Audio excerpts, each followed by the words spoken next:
রান্নাঘরে কাজ করছিলাম, গরমে ঘেমে উঠেছিলাম পুরোটা।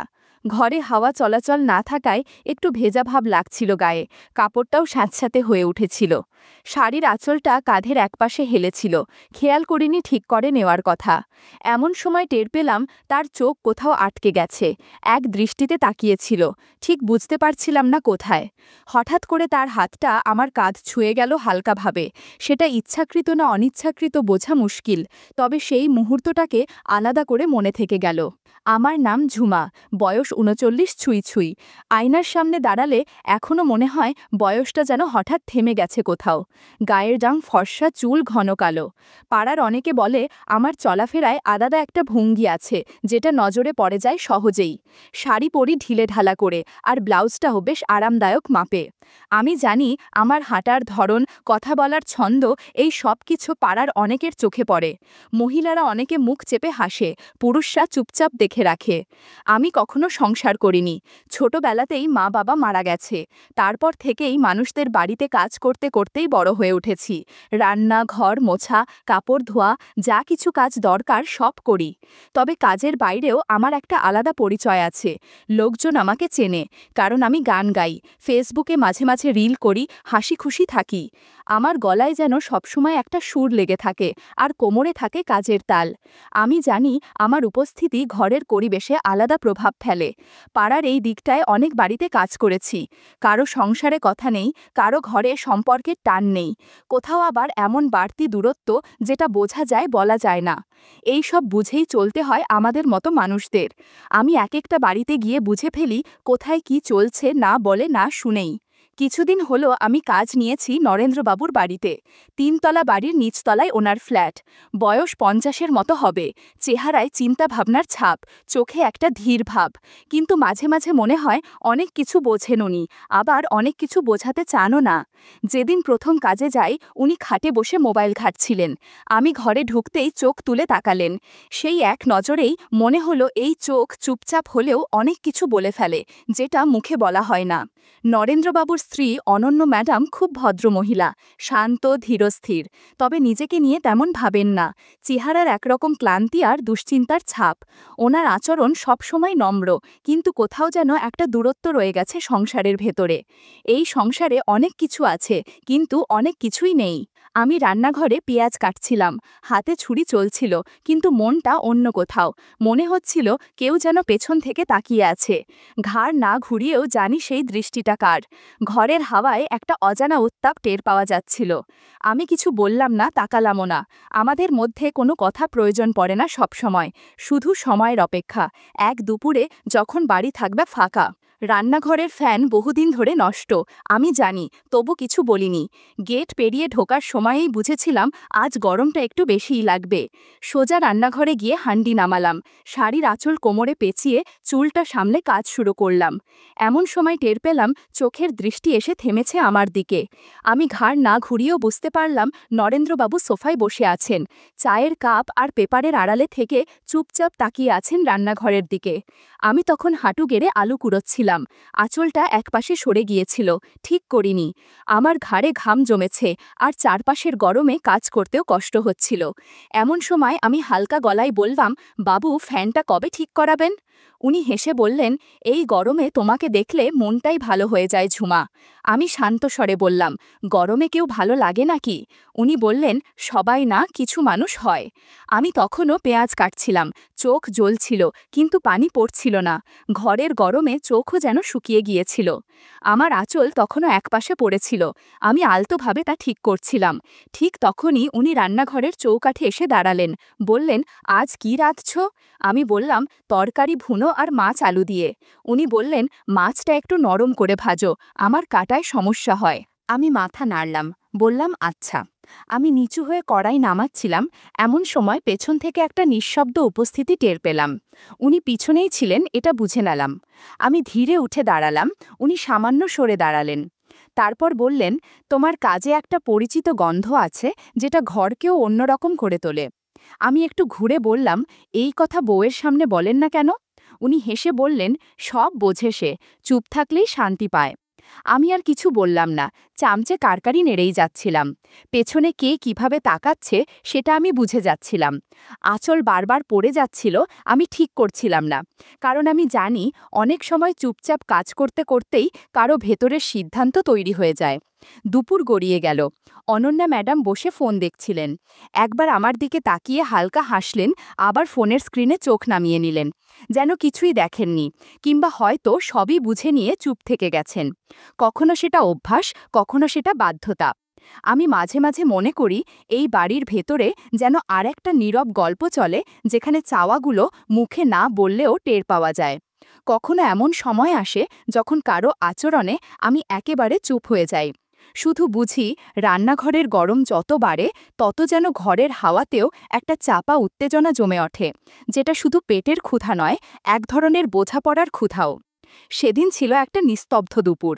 রোদে অলসতা ঘিরেছিল চারপাশে। পাড়ায় শুনশান। আমি নরেন্দ্রবাবুর বাড়ির গেটে পৌঁছাতেই অনন্যা ম্যাডাম বললেন, আমি একটু বাইরে যাচ্ছি, ঘণ্টাখানেক রাখবে। মাথা নেড়ে ভেতরে ঢুকে পড়লাম। রান্নাঘরের জানালা দিয়ে রোদ এসে পড়ছিল ঘাড়ে। ঘরটা ছিল বেশ গরম। আমি শাড়ির আঁচল কোমরে পেঁচিয়ে কাজ শুরু করলাম, যাতে সহজ হয় নড়াচড়া। তাকের ওপর মোবাইল রেখে একটা রিল করার জন্য ক্যামেরা অন করলাম। মিউজিকটা আগেই ঠিক করে রাখা ছিল। হালকা ছন্দে শাড়ির আঁচল গুছিয়ে কাঁধে রাখছিলাম। চুলটা একপাশে করে একটু ঘুরে দাঁড়াতেই টের পেলাম পেছনে কেউ আছে। মোবাইলের স্ক্রিনে উল্টো পাশে দেখা গেল নরেন্দ্রবাবু দাঁড়িয়ে আছেন, চুপচাপ। আমি ঘুরে তাকাতেই উনি হেসে বললেন, তুমি এই সব রিল বানাও আর আমি ভাবি এত কিছু যদি ঘরের ভেতরেই থাকে, বাইরে আর কিছু দেখার দরকার পড়ে। আমি হেসে বললাম, এইসব শুনলে লোকে কি বলবে? উনি উত্তর দিলেন, লোক কি ভাবে সেটা নিয়ে ভাবি না, আমি দেখি শুধু তোমাকে। আমি তখনও তরকারি নেড়ে যাচ্ছিলাম, কিন্তু হাতের গতি কিছুটা কমে এসেছিল। বললাম, পাড়ায় অনেকে হাসে, কিন্তু চোখ সরায় না। উনি আরেকটু এগিয়ে এলেন, বললেন, তোমার কাজে এমন একটা ছন্দ আছে, সেটা চোখে পড়ে। আমি নিচু হয়ে কড়াই নামাচ্ছিলাম, এমন সময় পেছনে তার উপস্থিতি খুব কাছ থেকে টের পেলাম। খুব সাধারণভাবে উনি বললেন, তুমি একা থাকলে ঘরটা অন্যরকম লাগে। আমি বললাম, ম্যাডাম তো বাড়িতে নেই। উনি জবাবে বললেন, তাই তো কথা বলার সুযোগ হয়। সেই মুহূর্তে আমি আর কোনো উত্তর দিলাম না, কেবল কাজেই মন দিলাম। চারপাশে বাতাস ভারী হয়ে উঠেছিল। রান্নাঘরের দরজা খোলা থাকলেও ঘরের পরিবেশে যেন এক ধরনের নীরব বোঝাপড়ার ছাপ ছিল। আমি জানি ওই মুহূর্তে আমি আর কেবল একজন কাজের মানুষ ছিলাম না, আমি ছিলাম একজন সচেতন নারী, যার উপস্থিতি কাউকে নীরবভাবে নাড়া দেয়। এবং উনি ছিলেন একজন মানুষ যিনি অনেক কিছু বুঝেও দিনের পর দিন চুপচাপ থাকেন। সেদিন দুপুরে আমরা কেউ কিছু বলিনি, তবুও অনেক কিছু বলা হয়ে গিয়েছিল, শুধু দৃষ্টিতে, নীরবতায়। সেই দিনের পর থেকে কাজ চলতে থাকলো আগের মতোই। তবে আমি বুঝি এক জায়গায় বেশি দিন থাকলে মানুষ অভ্যস্ত হয়ে পড়ে। মনও ধীরে ধীরে একটা নির্দিষ্ট ছকে আটকে যায়। কিন্তু আমি চাই না অভ্যস্ত হয়ে যায়। তাই নতুন একটা বাড়ির কাজ নিলাম। সেই বাড়িটা রাস্তার মাথার দিকে ৩ তলার ফ্ল্যাট। ভেতরে ঢুকেই মনে হয় বাতাসে একটা আলাদা ঘরোয়া সুবাস মিশে আছে, যেটা খুব পরিচ্ছন্ন আর সাজানো মনে হয়। জানালায় পর্দা, আলোটা কুসুম গরম হলুদ। যিনি থাকেন তার নাম অঞ্জলা। নামের মতোই তিনি যথেষ্ট গুছিয়ে থাকা একজন নারী। গায়ের রং উজ্জ্বল না হলেও পরিষ্কার। সাজগোজেও তিনি বেশ খেয়াল রাখেন। চুলে কাজল, ঠোঁটে হালকা লিপস্টিক। উনি সকাল দুপুর বিকেল সবসময় আরামদায়ক পোশাক পরে থাকেন। হালকা নাইটি, যেটা দেখে বোঝা যায় তিনি নিজের কমফোর্টে বিশ্বাসী। নতুন করে এখানে কাজ শুরু করলাম, কিভাবে সময় এগোয় সেটাই এখন দেখার। আমি প্রথম দিনেই দেখলাম উনি আয়নার সামনে দাঁড়িয়ে চুল আঁচড়াচ্ছেন। হালকা নিচু হয়ে কিছু তুলতেই নজর চলে গেল। স্বাভাবিক এক মুহূর্ত, কিন্তু কেমন যেন আটকে গেলাম। অনেক মেয়েকেই দেখি, কিন্তু অঞ্জলার নিজের মতো করে চলাফেরা করার এক আলাদা ভঙ্গি আছে, যা সহজ আর আত্মবিশ্বাসী। আমি চুপচাপ কাজ করছিলাম, এমন সময় দরজার কলিং বেল বাজল। অঞ্জলা নিজে গিয়ে দরজা খুললেন। একজন ভদ্রলোক ঢুকলেন, লম্বা, গাঢ় রঙের, চোখে সানগ্লাস, হাতে ব্যাগ। কথাবার্তায় বোঝা গেল পরিচিত কেউ, যেন বহুদিনের সম্পর্ক। অঞ্জলা হেসে বললেন, একদম ঠিক সময়ে এসেছ। তারপর দুজনেই ভেতরে চলে গেলেন। ঘরের দরজায় পর্দা টানা ছিল, আমি নিজের কাজে ব্যস্ত ছিলাম, তবে মাঝে মাঝে কিছু কথা কানে আসছিল। মাঝে মাঝে হাসির শব্দ, মাঝে মাঝে নীরবতা, একটা চাপা বোঝাপড়ার ছায়া যেন ঘরের হাওয়ায় মিশে যাচ্ছিল। আমি কিছু দেখিনি, কিন্তু অভিজ্ঞতা বলে দেয় কোন ঘরে কারা কতটা কাছাকাছি। লোকটার নাম সঞ্জয়, সেটা পরে বুঝলাম। তিনি নিয়মিতই আসেন, কখনো দুপুরে কখনো বিকেলে। অঞ্জলা প্রতিবার দরজা খুলে বলেন, এইমাত্র চা হয়ে গেছে। ওদের মধ্যে একরকম সহজ বন্ধুত্ব আছে, যেটা সময়ের পরীক্ষায় গড়ে ওঠে। অঞ্জলার স্বামী বিদেশে, ইতালিতে থাকেন বহু বছর ধরে। ফোনে কথা হয় ঠিকই, কিন্তু মানুষ যখন পাশে থাকে না, তখন ঘরের প্রয়োজন বদলে যায়। আমি বুঝি অঞ্জলার এই সম্পর্কটা শুধু আলাপ নয়, কিছু নির্ভরতার জায়গাও তৈরি করেছে। আমি প্রতিদিন এইসব ঘরে কাজ করতে করতে বুঝে ফেলি কোন ঘরের বাতাসে কীরকম ভার থাকে। অঞ্জলা কখনো এসব নিয়ে আমার সাথে কথা বলেন না, কিন্তু তার চলাফেরা, আত্মবিশ্বাস আর নিজের মতো থাকা সব মিলিয়ে বোঝা যায় তিনি জীবনকে নিজের মতো করে সাজিয়ে নিয়েছেন। সেদিনটা ছিল অপেক্ষাকৃত শান্ত দুপুর। অঞ্জলা বললেন, তুমি মশলাটা বেটে দাও, আমি একটু বিশ্রাম নিচ্ছি। আমি রান্নাঘরের কোণে বসে বাটা চালাচ্ছিলাম। কাজ করতে করতে একটু গরম লাগছিল। আঁচলটা কোমরে পেঁচিয়ে নিলাম, যেন সহজে কাজ করতে পারি। এমন সময় শুনলাম কেউ ঘরে ঢুকছে। মাথা না তুলেই কাজ করছিলাম। হঠাৎ ফ্রিজ খোলার শব্দ। ঘাড় ঘুরিয়ে দেখি সঞ্জয় দাঁড়িয়ে, হাতে এক গ্লাস পানি নিচ্ছেন। উনার চোখ আমার দিকে থেমেছিল কিছুক্ষণ। আমি বুঝলাম, তবে কিছু বললাম না। কেবল বাটার গতি একটু ধীরে করলাম, যেন শব্দটা একটু স্পষ্ট শোনা যায়। তিনি কাছে এসে বললেন, তুমি ঝুমা? আমি বললাম, হ্যাঁ, নতুন কাজ নিয়েছি এখানে। উনি বললেন, তোমার রান্নার গন্ধে কিছু আলাদা আছে মনে হয়। আমি হেসে বললাম, এখনো তো রান্না শুরুই হয়নি, মশলাই বাটছি। উনি বললেন, এই গন্ধটাই মনে টানে রাখছে। আমি এবার ওনার দিকে তাকালাম। চোখে চোখ পড়তে দুজনেই কিছুটা থেমে গেলাম। কয়েক মুহূর্ত নীরবতা। তারপর আমি বললাম, চা করে দিচ্ছি, বসুন। উনি বললেন, না, বেশি সময় নেই, তবে তোমাকে দেখে মনে হচ্ছে সময় একটু থেমে থাকুক। আমি আবার বাটার দিকে মন দিলাম, কিন্তু এবার গতি ছিল একটু আলগা, একটু শান্ত, যেন শব্দটা ঠিকঠাক পৌঁছায়। উনি পাশে দাঁড়িয়েই ছিলেন। আমি বললাম, দিদি ঘুমোচ্ছেন মনে হয়। উনি বললেন, ক্লান্ত বলছো, অথচ তোমারই মুখে পরিশ্রমের ছাপ বেশি। আমি হাসলাম না, কিছু বললাম না, শুধু হাত চালাতে লাগলাম। বাইরে বিকেলের আলোটা ঘরের ভিতর ঢুকছিল। সব কিছু যেন এক ধরনের থেমে থাকা সময়ের মধ্যে আটকে গিয়েছিল। আমি ধীরে উঠে দাঁড়ালাম, মশলার হাঁড়িটা তাকের ওপর রাখলাম, তারপর পেছনে না তাকিয়েই বললাম, শব্দ ছাড়া কথা আপনি বুঝতে পারেন? ও হেসে বলল, যারা না বলেও অনেক কিছু বোঝে তারাই এসব বুঝতে পারে। আমি একবার চোখ তুলে তাকালাম। ওর চোখে এক ধরনের গভীরতা ছিল, যেটা সবসময় কথায় প্রকাশ হয় না। আমি আর কিছু বললাম না, শুধু জিজ্ঞাসা করলাম, চা লাগবে? সে বলল, চা নয়, আজ শুধু এই ঘরের গন্ধটুকুই মনে রাখব। তারপর এক গ্লাস পানি হাতে নিয়ে ধীরে সরে গেল, কিন্তু তার উপস্থিতির একটা ছাপ থেকেই গেল। আমি আবার কাজে মন দিলাম।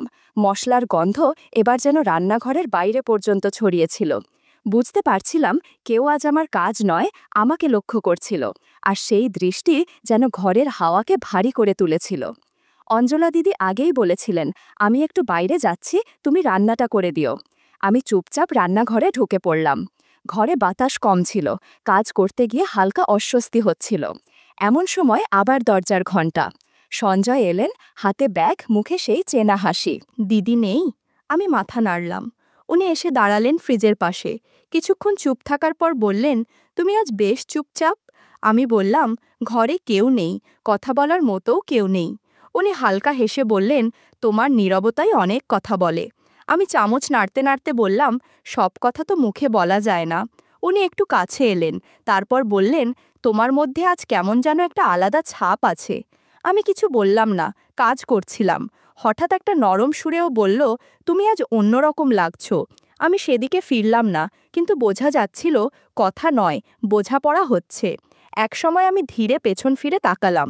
চোখে চোখ পড়তেই এক মুহূর্ত যেন থেমে রইল।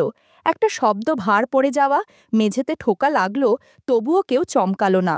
আমি জানতাম সেই মুহূর্তে আমি আর শুধু একজন কাজের লোক নই, আমি হয়ে উঠেছি একটা উপলব্ধি, একটা এমন উপস্থিতি যাকে কেউ হয়তো শব্দ না করেও মনে রাখে। সন্ধ্যা নামছিল। জানালার পাশে দাঁড়িয়ে আয়নার দিকে তাকালাম। আলো এসে পড়ছিল মুখে, একদিকে ছায়া। শাড়িটা একটু এলোমেলো ছিল, আমি নিজেই গুছিয়ে নিলাম।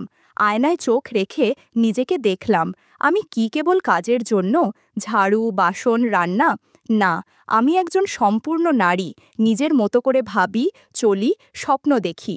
নরেন্দ্রবাবু, সঞ্জয়, অঞ্জলার মতো মানুষের চোখে আমি কেবল একজন গৃহকর্মী নই, আমি এক অনন্য উপস্থিতি, যাকে কেউ মন দিয়ে দেখে, কেউ অনুভব করে, আর কেউ হয়তো কেবল পাশে এসে দাঁড়িয়ে চুপচাপ কিছু বোঝে। আমি মোবাইলটা তুললাম, একটা ছোট্ট ভিডিও করলাম, আয়নার সামনে দাঁড়িয়ে হালকা হাসলাম, ক্যাপশন দিলাম, এই আমি শুধু কাজের না, আমি নিজেই এক গল্প। তারপর জানালার দিকে তাকিয়ে দাঁড়িয়ে রইলাম। বাইরের হাওয়ায় একরকম প্রশান্তি, ঠিক যেন আমি অপেক্ষা করছি এই প্রতিদিনের ভিতরেও একদিন যদি কেউ দেখে নেয় আমি কে।